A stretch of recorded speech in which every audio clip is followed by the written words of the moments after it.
Alô, amantes da quinta arte, sejam muito bem-vindos à primeira página, onde a impressão. Errei, vamos de novo.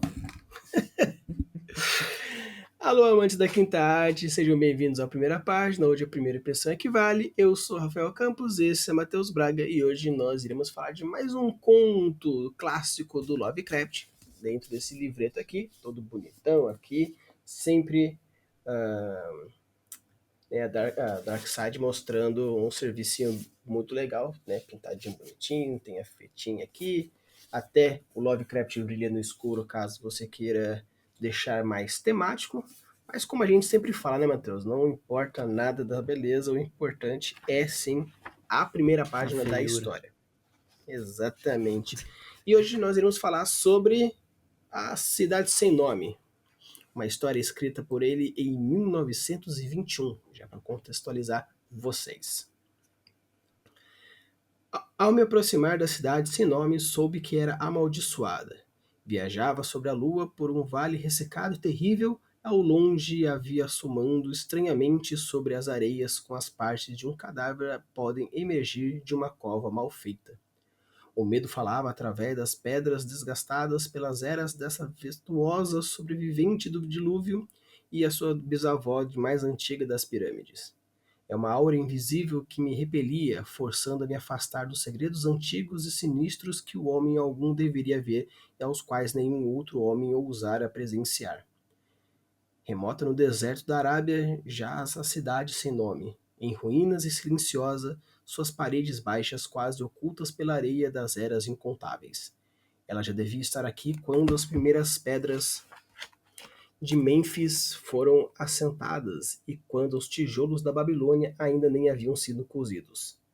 Não há lenda tão antiga que a nomeie ou que relembre de um dia já foi viva, mas ela é mencionada em sussurros ao redor de fogueiras de acampamentos e murmuradas por anciãos nas tendas dos sheiks, de forma que todas as tribos a evitem sem saber totalmente o porquê. Foi com esse lugar que Abdul-Azared, o poeta louco, sonhou certa noite antes de entoar seu distinto inexplicável. O morto não está o que pode eternamente jazer, e com elos estranhos até a morte pode morrer. Fim da primeira página, onde adentrei um terçozinho mais pra frente, porque a Dark Books tem a Darkseid tem uma certa mania de comer um terço, às vezes até dois terços, metade. Então teve que avançar um pouquinho para fazer um pouco mais sentido.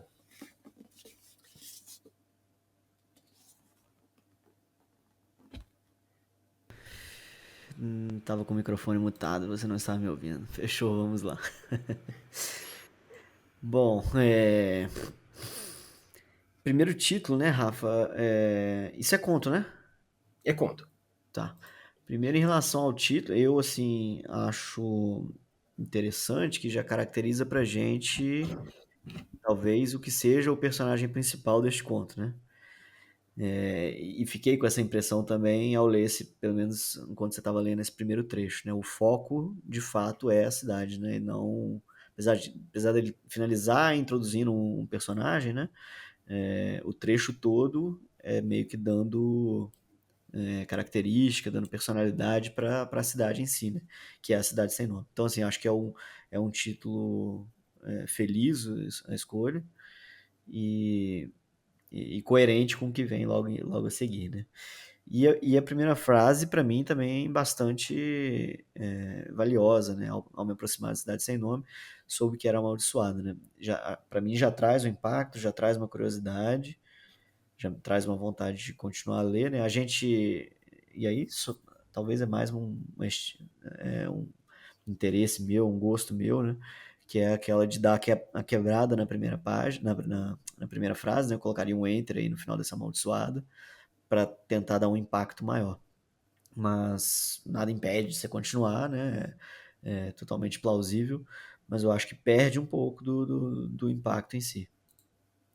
Sim, eu concordo bastante, principalmente pelo fato de que ele esse essa primeira parte, né, essa primeira frase, ela caracteriza pontualmente o que é essa cidade. É amaldiçoada. Ponto. Como a continuação já é viajava sobre a lua por um vale ressecado e terrível ao longe, onde o cara já está contando, já está começando a história. Ele já está começando a descrever o que está acontecendo. Ah, eu estava viajando quando.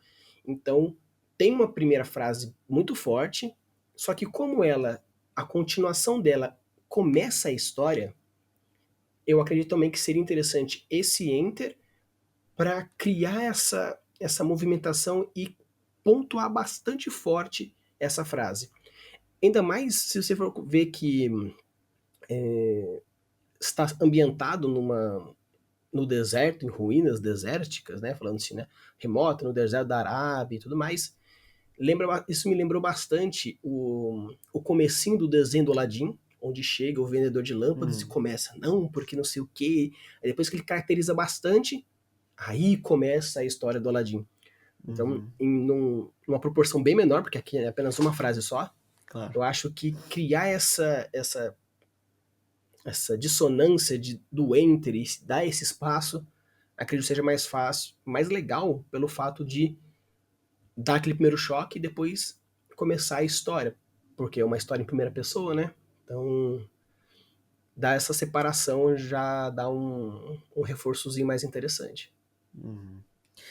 Outra coisa que eu acho que é ponto, assim, esse é o segundo texto que a gente está trazendo do Lovecraft aqui, do mesmo livro, né?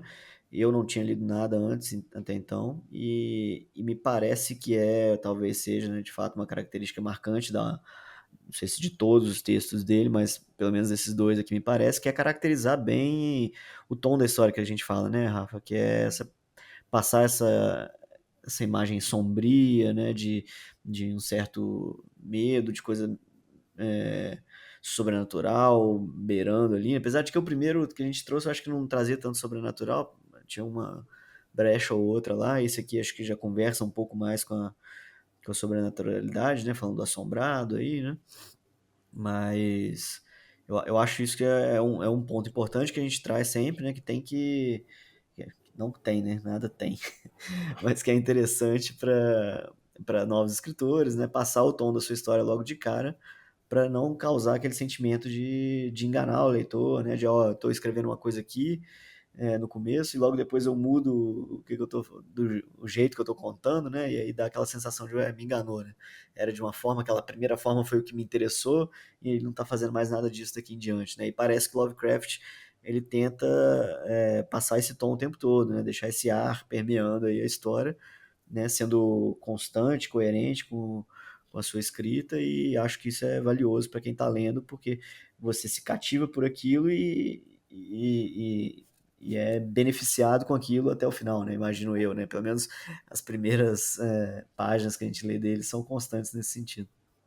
Sim, e o ponto é que existe alguns outros, no caso, subgêneros, como por exemplo o Amazo Futuro, que a gente já trouxe até no do conto do Matheus alguns episódios atrás, que quando a gente fala, ah, vou escrever sobre fantasia, vou escrever sobre alta fantasia, vou escrever sobre fantasia urbana.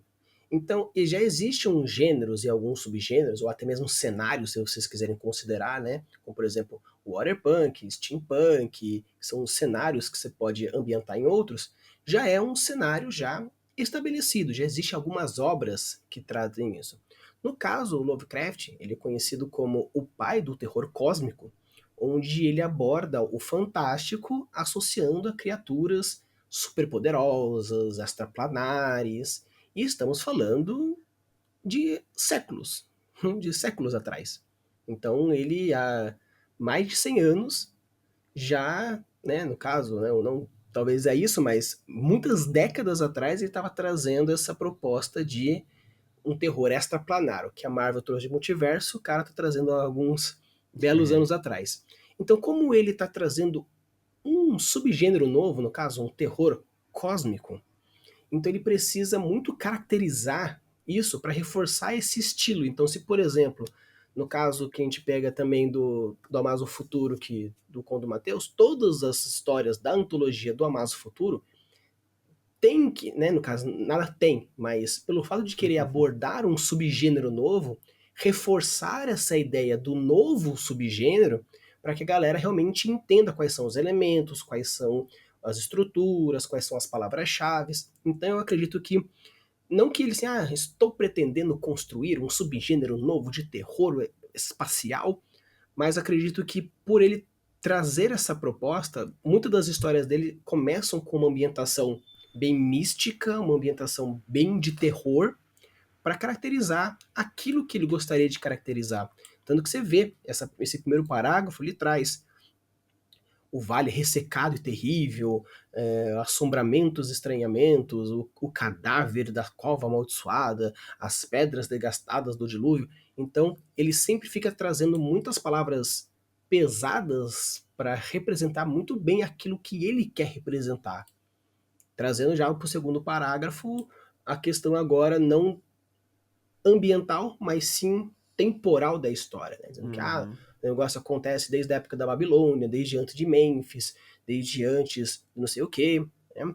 E então ele começa a trazer o tom, o timbre, o tempo e o espaço. Então, eu vejo que, principalmente quando traz esse fator mais fantástico, porque o conto passado lá atrás, ele era mais numa época das grandes navegações, então era uma coisa um pouco mais fácil de observar, mas como agora são ruínas antigas que fogem até das histórias bíblicas, né, Babilônias antigas, de templos antigos contados nos escritos, então fica mais difícil visualizar temporalmente, então ele tenta trazer mais ou menos, aconteceu mais ou menos entre aqui e aqui. E uma coisa que eu achei bem interessante no caso dessa citação antes de entrar no terceiro parágrafo, que ele fala: "E com esse lugar que Abdul Azahed, o poeta louco, sonhou certa noite antes de entoar o seu Dístico. dístico inexplicável. Morto não está o que pode eternamente jazer, e com els estranhos até a morte pode morrer." Né? No caso, Elns, para galera que não sabe, é um período de tempo, né? No caso, milhares de anos, né? São os Elns. Então, fala assim que é uma forma de dizer muito tempo, né? Seria esses Elns, onde fala assim, né? Onde até a morte pode morrer. Mas o que eu acho muito legal, principalmente quando o autor às vezes não tem muito o conhecimento ou a sensibilidade poética, ou às vezes de até mesmo de poder fazer comparações ou citações realmente muito plausíveis e palpáveis. Se você joga desculpa, o cara era louco, o cara estava na frente do seu tempo, o cara não sei o quê, você pode fazer uma frase muito nonsense que vai soar um misticismo profundo, porque morto não está o que pode eternamente jazer, e com os els estranhos até a morte pode morrer. Cara, sendo bem sincero, pra mim isso não significa bosta nenhuma. É claro que você consegue tirar alguma coisa do caso é, que essa história se passa há tanto tempo que até a morte já morreu de tão velha. Uhum. Ou que as ruínas estão mortas, mas estão eternamente aqui. Então, assim, você consegue tirar alguma coisa, mas sendo bem honesto, eu achei uma rima pobre, né? Por jazer morrer. Achei uma rima pobre, no caso. Mas e o inglês? No inglês também é uma rima pobre. Então, não é culpa da tradução. Então, assim, meio que foi uma ferramenta que eu acho bem legal, porque às vezes, se você não consegue descrever muito bem algum ponto, cria um mistério em cima daquilo e faça uma descrição superficial e você fala, não, porque eu queria gerar um. Não. Então, existem formas de ludibriar leitor? Várias. Várias. Tanto no caso até de infodump, que a gente bate o martelo bastante aqui falando, né? O infodump é uma droga, não sei o quê. Mas tem horas que você consegue ludibriar. Você faz um Watson Sherlock, o cara, puxa, como que funciona essa porta? Não, porque essa porta funciona assim, assim, assado. Uhum. Né? Pô, infodump? Mas os caras, tem um cara especialista e alguém que não manja bosta nenhuma. Uhum. Né? Existe também o caso do estrangeiro, que tem a mesma proposta. Então existem diversas microtécnicas que você pode usar para mascarar coisas erradas ou limitações mesmo. E eu particularmente né? Se tiver algum escrito poeta aqui, por favor, me elucide, mas eu achei esse trechinho poético dele bem pobre, só Meia para dar boca. um misticismo aí. Eu acho que é justamente isso a ideia, né? Ele veio falando de misticismo esse parágrafo inteiro, né? De como que surgiu, né? De onde que veio a cidade, que ela é muito antes de tudo, aí fala da, das anciãs, né? Então ele vem já brincando com esse misticismo, misticismo. Esse lance do manter o tom da história que eu acho legal desses textos que eu tenho lido do Lovecraft aqui no canal, né? Mas de fato é uma rima meio xoxa, né? Mas eu acho que a forma como ele coloca, escreve meio que não direto ao ponto, né? Não como a gente constrói uma frase natural, isso deixa ela mais mística também, de certa forma, né? Então, acho que ele deu um pouco dessa enganada aí que o Rafa estava falando, ele tentou fazer de forma a ludibriar a nossa mente, né? É claro que a gente é, que já lê há mais tempo, que gosta de ler, e o Rafa, no caso, até gosta mais de poesia, de poemas, de modo geral, né? Acaba não pegando tanto, né? Mas acho que de um leitor, de modo geral, e talvez até na época, não sei, tenha passado mais despercebido, né? Tem funcionado talvez melhor, né? Eu confesso que não foi a melhor das rimas, das poesias que li em texto de fantasia, né? Mas não chegou a ser algo, nossa, né? Não viraria a página por causa disso daqui, não. Né? Tem um ponto aí a perder, talvez, né? Perder uns pontinhos comigo aí, justamente aqui, né? Porque acho que a página em si, de forma geral, não tenho mais nada a reclamar. A rima, de verdade, não achei tão tocante, né? Tão profunda quanto acho que ele tentou querer passar, né? Mas não é um deal breaker, né? Não é um motivo para romper com a gostabilidade da história. Sim. E até roubando uma coisa que o Matheus gosta de falar, né? Porque a gente. Não que a gente copia, né? A gente rouba como artista. Fica até a dica de leitura para vocês. Roube como artista. Que uma coisa que o Matheus gosta, e eu também, quando bem feito, que é. Apesar de eu ser fã de altas fantasias, quando é uma baixa fantasia, no caso, um pouco mais pé no chão, eu gosto que tenha realmente uma estrutura, um arcabouço de escrita para que comprove essa palpabilidade, né? Tanto que a gente poderia fazer, no caso, é uma ruína do deserto, que não sei o que, não sei o que, não sei o que, mas ele, pelo fato dele primeiro de falar perdido no deserto da Arábia. Beleza, já colocou a Arábia, já criou uma conexão com a gente, porque a Arábia é realmente um local que existe.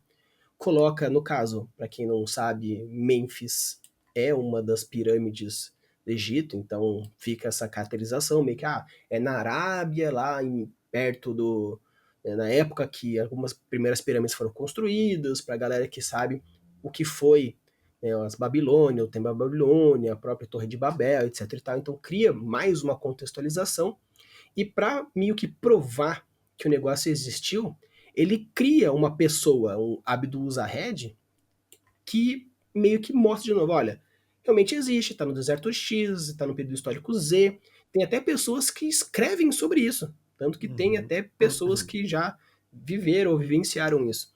Então eu acho bem legal porque quando você vai escrever dentro de um gênero, que no caso é um horror cósmico, onde vai ter uma criatura extraplanar, vai criar esse choque. Então dá uma reforçada na suspensão da descrença, utilizando desses parâmetros mais palpáveis, ajuda você a criar uma resistência na hora que você for apresentar uma possível criatura, porque você usa um pouco da similaridade, usa um pouco o quesito também da autoridade. Pode ser um tiro no pé? Pode, porque às vezes vale a pena você mostrar que é um quê fantástico, para quando vir um negócio muito fantástico, mas são formas diferentes. Você pode já apresentar dizendo que é um deserto congelado, pô, já cria já um mindset, já que é um bagulho hiper fantasioso, mas como o Lovecraft ele gosta de deixar mais próximo para que nós